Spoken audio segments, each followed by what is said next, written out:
Salam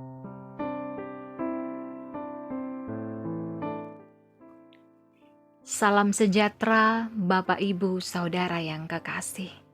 Sungguh luar biasa anugerah yang boleh Ia nyatakan kepada kita semua.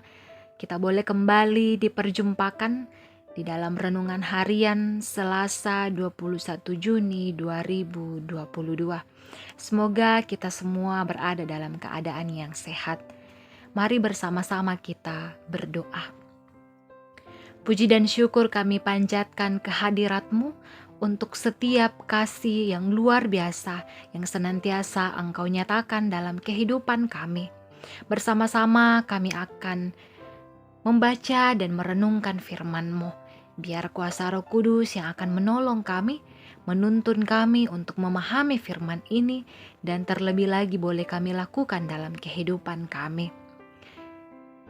Ampunkan salah dan dosa kami yang melawan kehendak-Mu. Di dalam nama Yesus Kristus, itulah Tuhan dan Juru Selamat kami. Amin.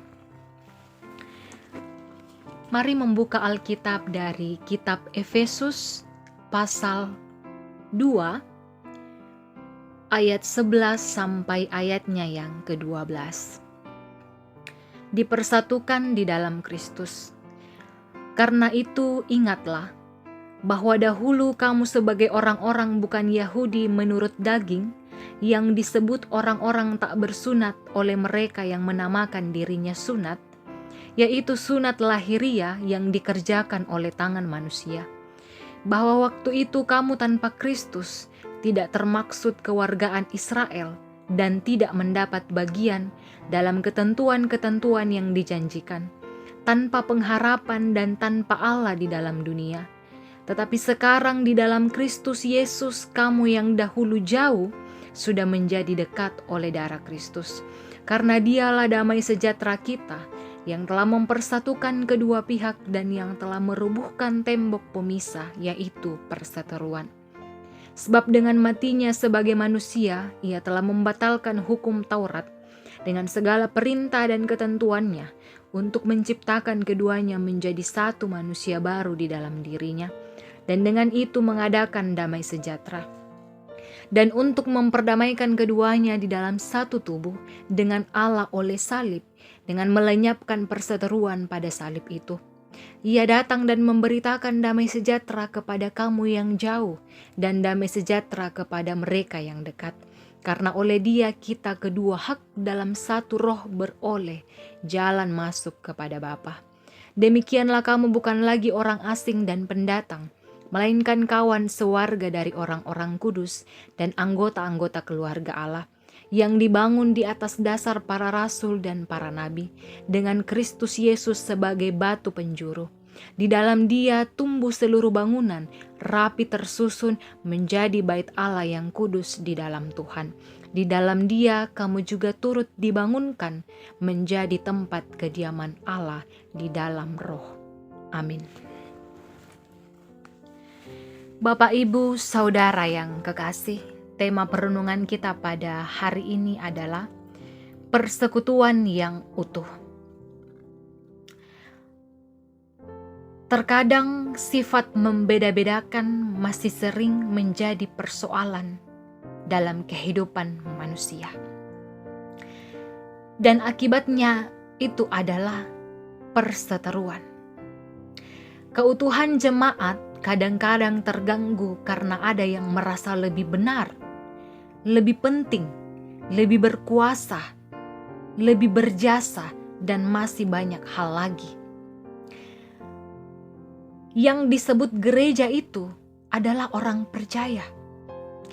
Dengan demikian, yang gereja adalah setiap anggota jemaat. Gereja artinya persekutuan orang-orang yang dipanggil dari kegelapan kepada Allah yang ajaib. Jadi kalau dikatakan orang-orang, berarti jemaat itu terdiri dari beberapa atau banyak anggota, dan tentu berasal dari berbagai latar belakang, dari berbagai suku, budaya, dan lain sebagainya. Namun dari keberbagian latar belakang itu, semua telah berada dalam satu persekutuan yang utuh. 1 Korintus 12 ayat 27 katakan, kamu semua adalah tubuh Kristus dan kamu masing-masing adalah anggotanya. Kasih Allah dalam Kristus adalah kasih yang mempersatukan. Manusia yang sudah jauh dari Allah karena dosa telah dipersatukan kembali di dalam Dia.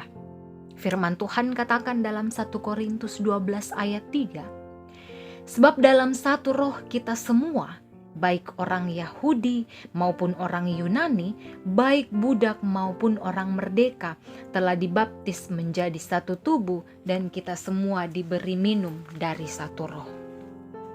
Bapak, Ibu, Saudara yang kekasih, gereja dipanggil untuk menjadi alat Tuhan dalam rangka menyaksikan kasih Kristus terhadap dunia ini.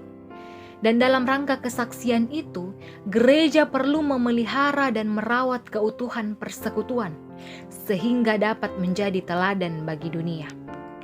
Keutuhan persekutuan ini merupakan kekuatan bagi umat Allah dalam menghadapi berbagai tantangan. Karena dengan persekutuan, kita dapat saling menopang satu dengan yang lain, mengasihi dan peduli demi terwujudnya satu keluarga Allah yang hidup dalam damai sejahtera. Amin. Mari kita berdoa. Terima kasih untuk kesempatan yang indah kami boleh bersama-sama mendengarkan firman-Mu. Sekiranya firman ini boleh tertanam baik dalam hati dan pikiran kami, boleh kami pahami dengan baik atas pertolongan Roh Kudus. Kami boleh senantiasa meyakini bahwa kami telah dipersatukan. Tidak ada perbedaan di antara kami yang bisa membuat kami tercerai-berai satu dengan yang lain dalam satu persekutuan. Kami berdoa Tuhan untuk seluruh jemaat Tuhan di dalam kehidupan mereka, di dalam masa tua. Engkau senantiasa menolong mereka, memberikan kekuatan dan kesehatan. Biarlah mereka senantiasa bersuka cita dalam menjalani kehidupan mereka, di dalam mereka menjalani masa tua mereka. Biarlah mereka senantiasa percaya tangan Tuhan senantiasa menyertai kehidupan mereka. Berkati setiap pekerjaan yang boleh dikerjakan oleh jemaat Tuhan. Apapun itu yang sesuai dengan kehendak-Mu, biarlah mereka boleh mengerjakannya dengan sukacita Tuhan. Berkati setiap anak-anak-Mu di dalam pertumbuhan mereka. Biarlah mereka bertumbuh senantiasa di dalam kasih-Mu. Engkau menganugerahkan ketekunan kepada mereka sehingga boleh menghadapi dan menyelesaikan pendidikan mereka. Boleh menjalani masa muda mereka sesuai dan seturut dengan kehendak-Mu. Engkau berikan kekuatan Tuhan, penghiburan bagi mereka yang berduka cita. Engkau pulihkan mereka yang mengalami kelemahan tubuh. Engkau senantiasa memberkati mereka, biarlah senantiasa bersyukur atas pertambahan usia yang boleh Engkau anugerahkan. Berkat dalam bentuk apapun itu Tuhan, Engkau berikan hikmat kepada mereka mengelolanya dengan baik. Berikan senantiasa kebijaksanaan dan hikmat kepada pemimpin-pemimpin kami dalam memimpin bangsa dan negara ini, sehingga kami boleh senantiasa mengalami keadilan Tuhan. Berkati setiap hamba-hamba-Mu yang Engkau senantiasa percayakan bagi mereka semua untuk menyebarluaskan firman-Mu di dunia ini Tuhan. Berkati senantiasa mereka di dalam kehidupan mereka. Seluruh pergumulan kami serahkan ke dalam tangan pengasihan-Mu. Engkau menguatkan kami, Engkau ikut campur tangan di dalam setiap rencana hidup kami ke depan. Kehidupan kami sepanjang hari ini kami serahkan ke dalam tangan pengasihan-Mu. Engkau yang senantiasa menyertai kehidupan kami. Allah Bapa dalam kerajaan sorga, ampunilah segala dosa dan kesalahan kami. Bukan kehendak kami yang terjadi, melainkan kehendak-Mu lah. Ini permohonan dan ungkapan syukur kami, yang kami bawa dalam nama anak-Mu Yesus Kristus, itulah Tuhan dan Juru Selamat kami. Amin. Demikianlah renungan kita pada pagi hari ini. Sekiranya kita boleh kembali dalam kehidupan kita, dan firman ini boleh senantiasa kita lakukan dalam kehidupan ini. Selamat beraktivitas, salam sehat, Tuhan Yesus memberkati kita semua.